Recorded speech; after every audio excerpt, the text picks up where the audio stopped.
네, 할렐루야. 네, 새벽까지 또 특세로 힘드실 텐데 또 바로 오늘 금요기도에 올라오신 여러분을 주님의 이름으로 축복합니다. 저는 오늘 마태복음 5장 13절에서 16절에 있는 말씀을 가지고 선한 영향력이라는 제목으로 메시지를 전하고자 합니다. 따라서 하겠습니다. 선한 영향력. 예수님은 오늘 본문에 자신을 따르는 무리들과 제자들을 향하여서 너희는 세상의 소금이요 세상의 빛이라고 말씀하셨습니다. 근데 우리가 먼저 알아야 될 것에 대해서 말씀드릴게요. 우리는 원래부터 세상의 빛과 소금이 아니었습니다. 우리는 빛과 소금이 아니에요. 우리는 세상과 함께 썩는 존재였고 어둠이었어요. 우리 세상과 함께 썩는 존재였고 어둠이었어요. 에베소서 5장 8절과 9절에 보면 이렇게 말씀합니다. 너희가 전에는 어두움이더니. 따라하겠습니다. 너희가 전에는 어두움이더니 이제는 주 안에서 빛이라. 네, 무슨 말인지 이해가죠? 우리는 죄 가운데서 어둠이었지 빛이 아니었어요. 세상의 빛이라고요? 아니었어요. 우리는 어둠이죠. 너희가 전에는 어둠이더니 이제는 주 안에서 빛이 되었다는 거예요. 빛의 자녀들처럼 행하라. 빛의 열매는 모든 착함과 의로움과 진실함에 있느니라고 말씀하셨습니다. 우리가 전에는 모두 죄 가운데 있는 어둠이었습니다. 그런데 우리가 어떻게 빛이 되었을까요? 우리가 어떻게 빛이 되었을까요? 참빛 대신 예수님을 우리가 영접하고 맞이함으로 우리가 빛이 된 것입니다. 할렐루야. 자, 이 진리를 알아야 돼요. 이 땅에 빛으로 오신 우리 주님, 그 주님을 우리가 영접하고 믿음으로써 우리가 주 안에서 빛이 되었고 빛을 발하는 빛의 자녀들이 되었습니다. 당연히 빛의 자녀들은 그 빛을 받음으로써 빛을 비춤으로써 빛의 열매를 맺어야 하는데 그것은 착함과 의로움과 진실함이라고 바울은 얘기를 하고 있습니다. 착함과 의로움과 진실함 이 자체만이 선한 영향력이라고 말할 수는 없지만 이러한 선한 영향력을 끼칠 수 있는 대표적인 것이 뭐냐? 착함과 의로움과 진실함이다 라고 말할 수가 있습니다. 우리 요한복음 1장 9절을 한번 찾아보겠습니다. 요한복음 1장 9절. 색인이 되어 있으면 요자를 찾아가지고 딱 넘기면 요한복음 1장이 나오죠. 같이 읽습니다. 시작. 참 빛 곧 세상에 와서 각 사람에게 비추는 빛이 있었나니. 아멘. 네, 참빛 세상에 와서 비추는 이 빛이 누구입니까? 누구입니까? 그렇죠. 예수 그리스도이시죠. 예수님은 세상의 빛으로 오셨습니다. 우리가 세상의 빛으로 오신 예수님을 영접하는 자 곧 그 일의 이름을 믿는 자들에게는 하나님의 자녀가 되는 권세를 주신 것처럼 우리가 예수님을 믿음으로 하나님의 자녀가 되고 빛의 자녀가 된 거예요. 인간은 스스로 빛을 발할 수 있는 발광체가 아닙니다. 우리는 주님의 빛을 받아서 그 빛을 많이 받으니까 그 빛을 발할 수 있는 반사체가 되는 것이죠. 그래서 이사야 60장 1절에서 이렇게 말을 합니다. 한번 찾아보겠습니다. 사자가 나와 있는 곳을 찾으면 아가서를 몇 장 넘기면 바로 이사야 1장이 나오죠. 이사야 60장입니다. 이사야 60장 1절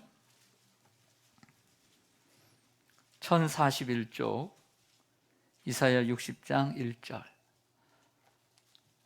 1041쪽 이사야 60장 1절입니다. 시작. 일어나라 빛을 발하라 이는 내 빛이 이르렀고 여호와의 영광이 내 위에 임하였음이라. 아멘. 우리 잘 아는 말씀이죠. 일어나라 빛을 발하라 이는 내 빛이 이르렀고 여호와의 영광이 내 위에 임하였음이니라 했습니다. 여기서 일어나라 빛을 발하라 할 때 누구에게 일어나서 빛을 발하라고 하는 것일까요? 우리가 잘 아는 말씀인데 누구에게 일어나라 빛을 발하라 라고 말하는 것일까요? 어떻게 보면 어둠 속에 오랫동안 포로 생활을 했던 이스라엘 백성들을 향해서 말할 수 있지만 영적으로는 오랫동안 죄 가운데 있던 우리 성도들에게 주시는 말씀입니다. 여기에 보면 일어나라 빛을 발하라 내 빛이 이르렀고 했습니다. 그러면 여기에 내 빛이 이르렀고 라고 했을 때 빛이 이르렀고는 누굴까요? 주님의 빛을 얘기하는 거예요. 주님을 얘기하는 것입니다. 빛 자체이신 예수 그리스도께서 세상에 오신 것을 얘기하는 거예요. 우리는 어둠인데 내 빛이 이르렀고 여호와의 영광이 함께 임하게 되었습니다. 독생자의 영광이라고 그러잖아요. 요한복음 1장 14절에 그 전체적인 이 요한복음 1장 1절에서 14절을 보면 예수님이 참 빛으로 오시잖아요. 그분을 영접할 때 우리가 하나님의 자녀가 되고 바로 그분 독생자의 영광이잖아요. 은혜와 진리가 충만하잖아요. 그래서 내 빛이 이르렀고 내 영광이 너희에게 임하였다라고 얘기를 하는 겁니다. 예수님께서 이 땅에 오셔서 우리의 죄를 위해서 십자가에 죽으시고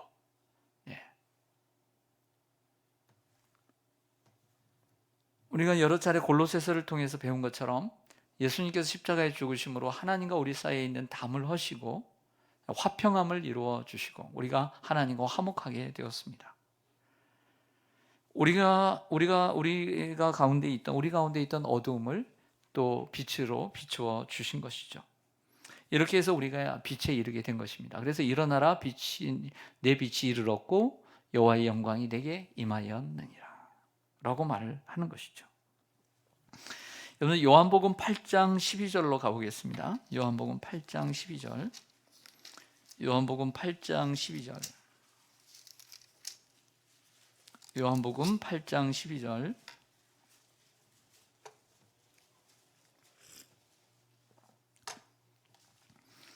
예수께서 또 말씀하여 이르시되 나는 세상에 무엇이니 빛이니. 누가 말씀하고 있어요? 예수께서.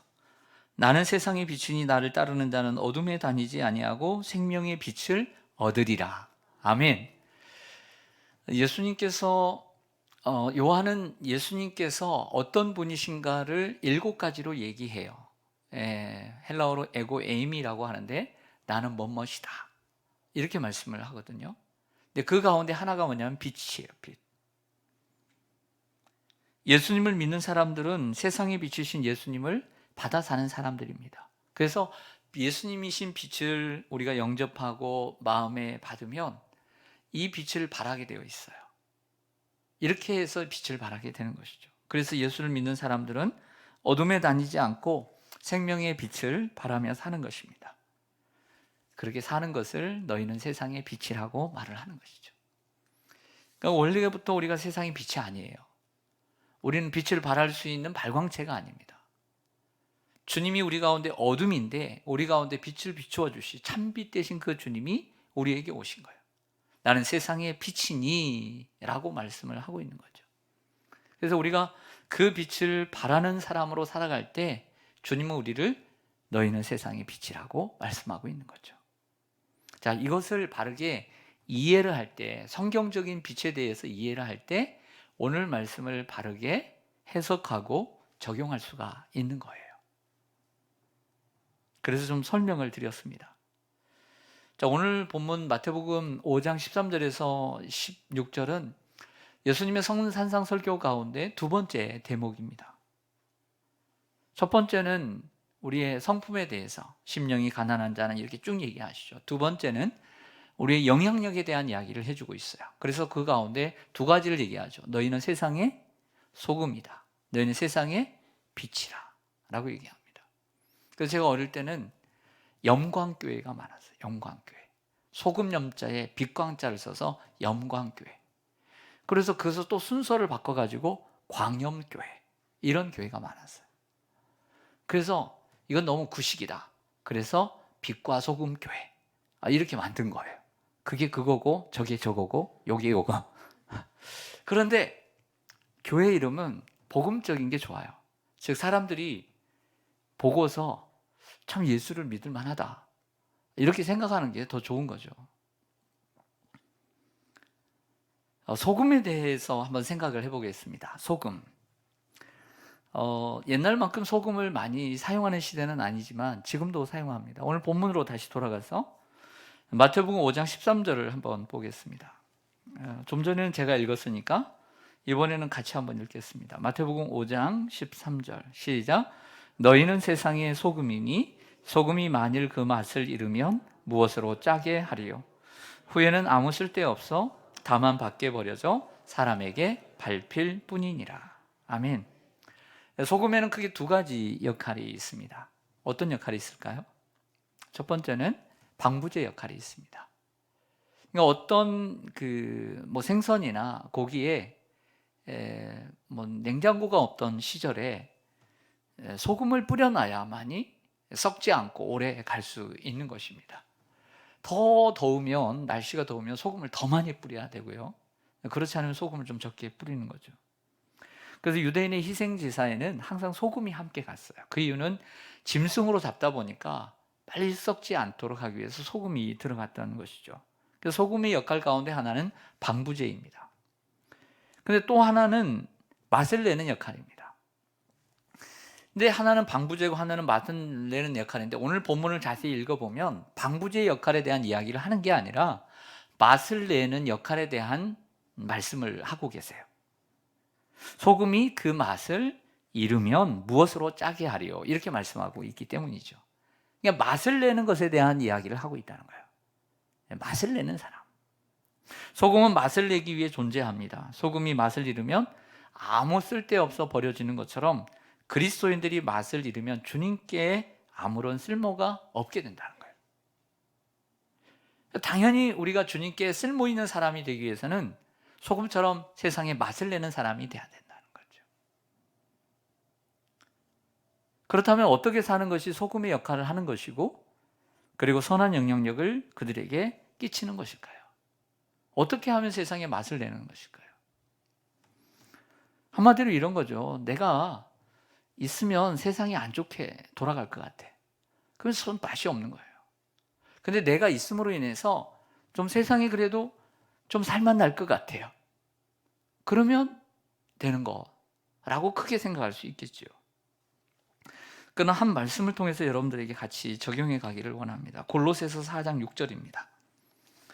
요즘 주일날마다 말씀 나누고 있는 부분은 골로새서 4장 6절입니다.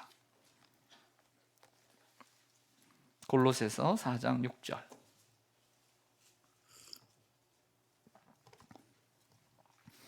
(328쪽) 너희 말을 항상 은혜 가운데서 무엇으로 맛을 냄과 같이 하라? 소금으로 맛을 낸과 같이 하라. 그리하면 각 사람에게 마땅히 대답할 것을 알리라. 네, 거기를 좀 펴놓으시기를 바랍니다. 신약 성경에는 소금이라는 단어가 찾아봤더니 많이 나오지 않습니다. 5번밖에 나오지 않습니다. 이 산상설교와 관계돼서 한 2-3번 나오고요. 그 다음에 오늘 골로새서에서 말을 얘기할 때, 은혜로운 말을 할 때 소금처럼 맛을 내는 말에 대한 얘기를 하고 있고요. 또 하나는 천국이 아닌 지옥에 가면 소금 치듯 괴로울 거다. 그런 말씀으로 5번 등장을 합니다. 소금의 역할은 어디에 있는가? 그래서 소금처럼 맛을 내는 것 가운데 하나는 뭐냐면 언어라고 말할 수 있습니다. 언어 생활을 통해 선한 영향력을 끼칠 수 있습니다. 오늘 골로새서 4장 6절에 보면 너희 말을 항상 어느 가운데서 하라고 얘기합니까? 은혜 가운데서 하라고 했습니다. 말은 은혜롭게 해야 합니다. 은혜롭게 한다는 말은 상대방에게 호의를 가지고 친절하게 말하는 것을 가리킵니다. 우리 그리스도인들은 살아가면서 세상 사람들에게 말을 잘해야 합니다. 성도님들 세상에 나가서 말을 정말 잘해야 합니다. 사람들은 우리가 교회 열심히 다니는 것 보지 않습니다. 말하는 것 봅니다. 어떻게 호의를 가지고 어떻게 친절하게 말하는가를 보지 교회 열심히 다니는지 그거 보지 않습니다. 분명히 하나님 앞에서는 교회 열심히 다니고 기도 열심히 하고 헌신하는 것 중요합니다. 그러나 세상 사람들 앞에서는 그것이 중요한 게 아니고 말이 중요합니다. 말을 은혜롭게 하시는 분들이 있습니다. 우리 교회 안에도 보면 말을 참 은혜롭게 하는 분들이 있어요. 근데 추천을 안 하고 싶은 분들이 더 많아요. 더 큰 문제는 그것을 자신들이 잘 몰라요. 우리가 말을 은혜롭게 하기 위해서는 말을 적게 하는 게 가장 좋습니다. 말을 많이 하는 사람 치고 말을 은혜롭게 하는 사람은 정말 찾아보기가 힘듭니다. 은혜롭게 하는 거예요. 그리고 내 말이 은혜가 되는가? 내 말이 저 사람에게 응원이 되는가? 신앙생활을 열심히 할 수 있도록 도우는가? 교회 생활을 열심히 할 수 있도록 도우는가? 이게 은혜롭게 하는 거죠. 하나님을 가까이 하도록 돕는가? 아니면 하나님을 멀리 하도록 돕는가? 그것입니다. 말은 소금으로 맛을 냄과 같이 해야 합니다. 소금은 주로 음식의 맛을 내는 데 사용됩니다. 그러니까 소금으로 맛을 낸다는 말은 말이 맛있다는 거죠. 그러니까 소금으로 음식에 소금을 치는 것은 음식이 맛있게 되는 거죠. 음식도 맛이 있는 것처럼 또 맛이 없는 것처럼 말도 맛있는 말이 있고 맛이 없는 말이 있다는 것입니다. 그럼 말에도 매력이 있어야 되는 거예요. 말에도 생기가 있고. 그래서 말을 잘하는 사람이 아닌 잘 말하는 사람이 되어야 합니다. 그래서 우리 그리스도인들이 선한 영향력을 끼칠 수 있는 것 가운데 하나가 바로 말이라고 할 수 있습니다. 은혜롭게 하고 말을 맛있게 하고 격려하고, 특별히 우리 그리스도인의 입장에서는 믿음으로 할 필요가 있어요. 믿음으로. 말을 하긴 하는데 믿음이 없어. 그러면 안 돼요. 그 말을 믿음 안에서 말을 해야 할 수 있어야 돼요. 말을 한다고 해서 다 말이 아니고 믿음으로 말을 해야 돼요. 믿음으로. 인간의 생각으로 말을 하는 것이 아니라 믿음으로서 말을 할 수 있어야 돼요. 근데 믿음 없는 말이 너무 많아요. 하나님은 믿음 있는 말을 기뻐하세요.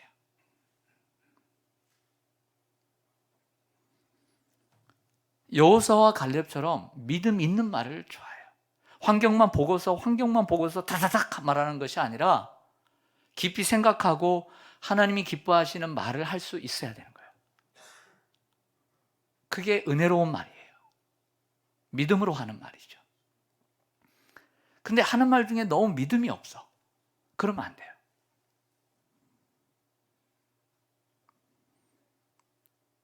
세상 사람들에게는 호의를 가지고 또 친절하게 말하는 것이 맛있게 말을 하는 겁니다. 다음으로 빛에 대하여 생각해 보겠습니다. 오늘 마태복음 5장 14절로 다시 한번 돌아가 보겠습니다. 마태복음 5장 14절, 15절, 16절. 너희는 세상의 빛이라. 산 위에 있는 동네가 숨겨지지 못할 것이요 사람이 등불을 켜서 말 아래에 두지 아니하고 등경 위에 두나니 이러므로 집안 모든 사람에게 비치느니라. 이같이 너희 빛이 사람 앞에 비치게 하여 그들로 너희 착한 행실을 보고 하늘에 계신 너희 아버지께 영광을 돌리게 하라. 아멘. 할렐루야. 빛의 역할은 뭘까요? 소금의 역할은 방부제의 역할과 맛을 내는 것. 그런데 예수님의 말씀에는 방부제보다는 맛을 내는 쪽에 많이 설명을 하고 계셨죠. 소금이 많이 맛을 잃으면. 근데 그 가운데 한 영역인 언어에 대해서 제가 설명을 드렸다면 빛의 역할은 또 많이 있죠. 빛은 어두운 곳을 밝히는 이런 역할들을 또 있죠. 그러나 또 하나는 빛은 인도하는 역할이 있는 것이죠. 빛은 여기에 보면 밝히는 역할을 하지만 자동차의 헤드라이트는 비추는 역할을 하고 있는 것처럼 빛의 또 하나의 역할은 바른 길로 인도해 주는 역할을 말씀하고 있는 것입니다. 빛이신 예수님께서 이 땅에 오셨습니다. 우리는 그 빛을 받은 빛의 사람이고 또 하나님의 자녀가 되었기 때문에 빛의 자녀가 되었습니다. 그런데 예수님은 우리가 받은 빛을 어디에 비추라고 하냐면 저 산 위에 있는 동네에 비추라고 얘기합니다. 그리고 그 등불을 말 아래 두지 않고 집안에 비추라고 얘기합니다. 그리고 세 번째는 세상 사람들에게, 예수를 안 믿는 사람들에게 비추라고 얘기합니다. 맞죠? 그런 뜻입니다. 그러니까 우리의 삶에 필요한 영역들에게 빛이 다 되라는 거죠. 저 산 위에 있는 동네, 이 지역에 비춰야 되고, 우리의 가정에. 저는 여러분 구시대 사람에 좀 속해요. 그래서 저는 MZ세대가 아닌데, 저는 총구석에서 태어나서 저는 호롱불을 경험을 했어요. 서울 사람이 아닙니다. 그래서 우리 장로님들, 또 연세 드신 권사님들은 다 아실 거예요. 그래서 이렇게 생긴 호롱이 있어요. 거기에다가 기름을 채우고 심지를 꺼내 놓으면 거기다가 불을 비치죠. 근데 바닥에 두지 않아요. 그리고 뭐 대접에다가 덮어놓지는 않죠. 가장 잘 보이는 곳에 탁 등잔대를 만들어 놔서 하나 거기다 놓으면 그 방안이 싹 비춰주는 거죠. 가정을 얘기하는 거죠. 그리고 세상 사람들에게 선한 행실로 이런 얘기를 함으로써 우리의 지역과 우리의 가정과 그리고 세상 사람들, 예수 안 믿는 사람 모두를 얘기를 하고 있습니다. 마치 등대가 빛을 비추어 길을 잃어버린 배를 인도하듯이, 또 빛이 없어 착륙을 하지 못하는 비행기에게 또 활주로에 빛을 비추는 것처럼 빛은 눈에 보여야 하고 사람들을 인도해야 함을 보여줍니다. 그래서 우리의 빛의 역할 가운데는 환하게 비추는 빛의 역할도 있지만, 저는 더 우리가 바른 사람들을 바른 길로, 우리가 빛이 되었기 때문에 바른 사람들을 인도하는 역할이 더 크다고 생각을 해요. 오늘 이 말씀 속에서도 예수님은 구체적으로 말씀하십니다. 그 빛이란 착한 행실이라고. 사람들은 우리의 착한 행실을 보고 우리를 칭찬하는 것이 아니라 우리가 믿고 섬기는 살아계신 하늘에 계신 하나님께 영광을 돌리게 되는 거예요. 할렐루야. 네, 이게 우리의 빛의 역할의 최종 종착점입니다. 우리가 학교를 다닐 때 배웠듯이 오늘 바닷물이 썩지 않는 이유는 그 소금의 농도가 염도가 3% 정도 되기 때문입니다. 그 3% 되는 소금이 바다를 썩지 않게 한다는 거죠. 교회와 성도들은 사실 많은 것을 하려고 합니다. 전도도 하려고 하고, 행사도 하려고 하고, 구제도 하려고 하고, 봉사도 하려고 합니다. 그래서 중요치 않다는 것이 아닙니다. 그러나 저는 그것보다 더 중요한 게 있다고 생각해요. 그것은 바로 착한 행실이에요. 세상에서 그리스도인답게 살아가는 것이 더 중요하다고 생각해요. 우리 한국 교회가 부족해서 복음화가 안 됩니까? 세계적으로 큰 교회가 없어서, 교회가 돈이 없어서 복음화가 안 됩니까? 야, 그래서 너희들은 별수 큰 집이 없고 맨날 초가집같이 조그만한 교회밖에 없으니까 내가 안 믿어. 그래서 안 믿는 겁니까? 그건 아니죠.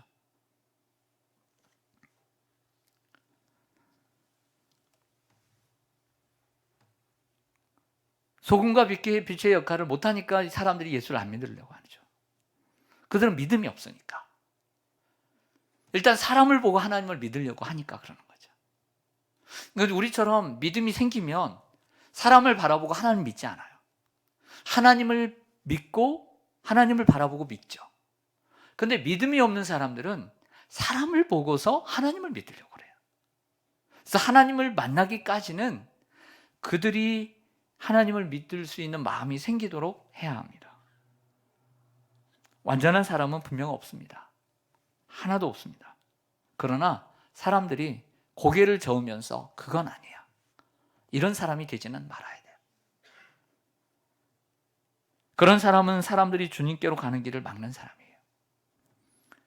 에베소 5장 9절의 말씀이었듯이 빛의 열매는 세 가지죠. 뭐죠? 모든 착함과 의로움과 진실함. 여러분들이 외웠으면 좋겠어요. 따라서 읽습니다. 빛의 열매는 모든 착함과 의로움과 진실함. 이 선함, 착함, 의로움, 그리고 이 진실함은요, 하나님의 성품이에요. 하나님의 성품. 빛을 받은 우리가 하나님의 성품을 나타내는 삶을 얘기하는 것이죠. 하나님은 선하시고 의로우시고 진실하신 분이세요. 그리스도인들은 악하면 안 됩니다. 먼저 착해야 해요. 악해. 사람이 너무 악해. 정말 예수 그리스도를 믿는 사람들이 이런 말을 들으면 안 돼요. 너무 착해서 고난을 받을 수 있습니다. 직장에서 야, 이 교회를 다니는데 저렇게 착해가지고 분명히 착해가지고 너무 고난을 받을 수 있습니다. 그러나 성경은 뭐라고 얘기하냐면 착해서 고난을 받는 것이 낫지 악해서 고난을 받는 것이 무엇보다 착해서 고난을 받는 게 낫다라고 성경은 분명히 얘기를 해줘요.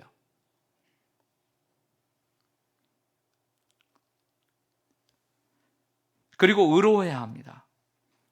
불의를 기뻐하지 말아야 합니다. 불의와 함께 하지 말아야 합니다. 옳고 그름을 분별하는 판단력과 분별력, 변별력이 있어야 합니다. 의로움에 처해야 됩니다. 의로움에 동조하고 함께 해야 합니다.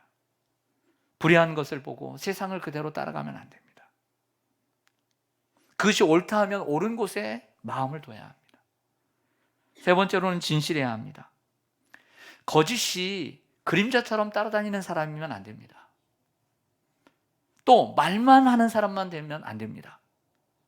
말을 했으면 행동에 옮길 줄 알고, 아멘 할 줄 알면 행동에 옮길 줄 알고, 말씀을 듣고 아멘만 하지 말고 그대로 실천할 수 있는 사람이 되어야 선한 영향이 있지, 도리어 예배 시간에는 말씀 듣고 아멘은 하는데 실천으로 옮기는 건 하나도 없다면 도리어 걸림돌이 되지, 그게 어찌 선한 영향이 됩니까?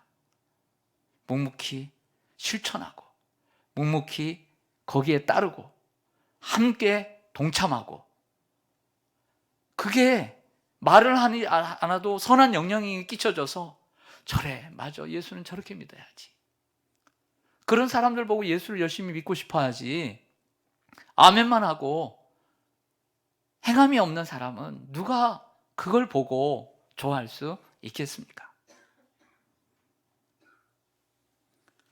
우리 주님은 행함을 무시하는 분이 아닙니다. 바리새인들의 행함, 그 의와 의보다 더 해야 된다고 말씀합니다. 외식이 문제지 행함의 열정이 문제가 아닙니다. 우리 항상 열정이 있어야 합니다. 여러분들처럼. 바로 그것이 착한 행실이고 빛의 열매입니다. 사람들 중에는 세상을 더 썩게 하고 살맛 나지 않게 사는 사람들이 있습니다. 그리스도인은 그런 사람이 되면 안 됩니다. 그리스도인은 세상의 소금이 되어야 합니다. 사람들 중에는 세상을 더 어둡게 만드는 사람들이 있습니다. 악한 행실로 세상을 어둡게 합니다. 그리스도인이 그런 사람이 되면 안 됩니다. 그리스도인은 하나님의 성품을 본받아 세상의 빛이 되어야 하고, 그 빛이 충만하여 빛의 열매를 맺어 사람들이 하나님께 영광을 돌리게 해야 될 줄로 믿습니다. 세상의 빛과 소금이 되어서 선한 영향력을 끼치는 저와 여러분 되시기를 간절히 소망합니다. 아멘. 기도하겠습니다.